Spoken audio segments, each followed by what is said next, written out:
The Iran war's effect on energy bills was inevitable, but still dismal for customers like these attending a community advice hub today.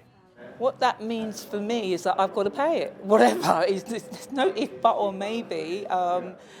We have to pay it whatever they say. We have no control over energy prices going up. Like, how are people supposed to live? Today's energy price cap announcement affects 33 million customers on standard variable tariffs from July. On average, they'll pay £221 a year more, as the typical gas and electric bill goes from £1,641 to £1,862.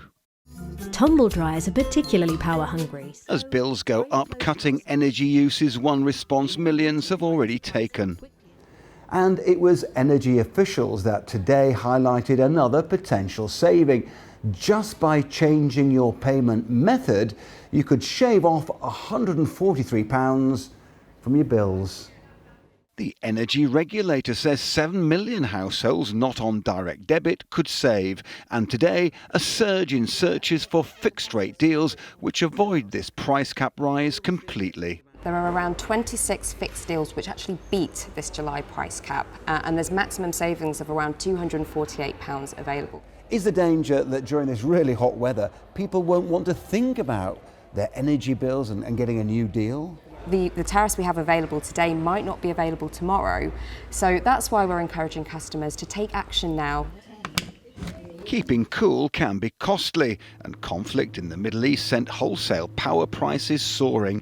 That adds to the UK's unprecedented £5.5 billion energy debt mountain. And this energy boss says unpaid bills are adding to costs for those who do pay. If we don't pay energy bills, the cost of these non-payments spreads across everybody. And did you know that today in your bill, on an annual basis, you already pay about £60 to cover the cost of those who don't pay. Experts predict bills will rise again in October, reaching almost £1,900 annually. While this is the first time the war in Iran has hit the energy price cap, it's unlikely to be the last. Chris Choi, News at 10. Well, let's get the advice now on what you can do to try and mitigate the costs of rising gas and electricity bills. Joining me from the National Energy Action Charity is its Chief Executive, Adam Scorer. Adam, thanks so much for coming to talk to us.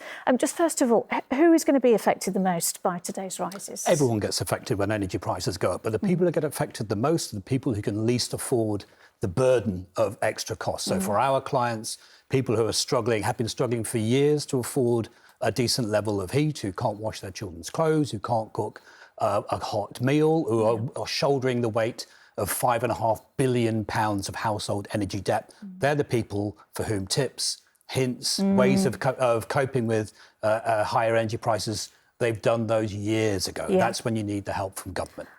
And you know, you talk about the people, the households who are already struggling. The news today is just going to bring them further anxiety. And you heard Jasmine say, you know, we're in the middle of a heat wave, we're not thinking about putting our heating on right now. But what can we do now to kind of mitigate the problems that will be coming up for them in the autumn and come the winter as well? So for most people, check how you're paying for your energy. If you're paying on receipt for your bill, that's the most expensive way of doing it. You may be better off on a fixed tariff if you can afford it, or you can find a grant.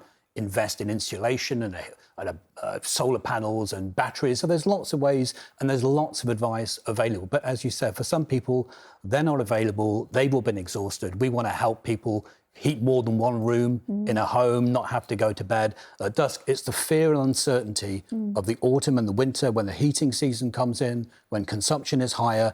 The analysts are expecting these levels to maintain themselves through autumn and winter. That's when this becomes a real public health emergency and the need for government to step in and help people. Well, we heard that from Jasmine, didn't we? The government saying, you know, the door is open for potential additional support.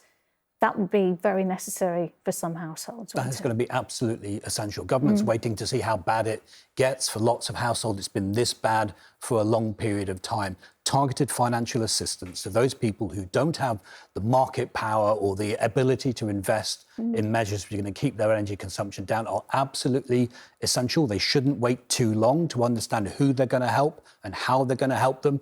The peace of mind issue is important. Organisations like mine have to figure out how we can support people to the help that's available. So, Alan, apart from switching or getting a fixed tariff, what can people do right now? If you have some top tips for people, what should they be thinking about doing now? What I would say, if you're able, if the grant available is trying to invest in energy efficiency across the homes. There's ways you can do it, the flow temperature on your boiler, making sure your heating systems are efficiently set up, the controls are proper.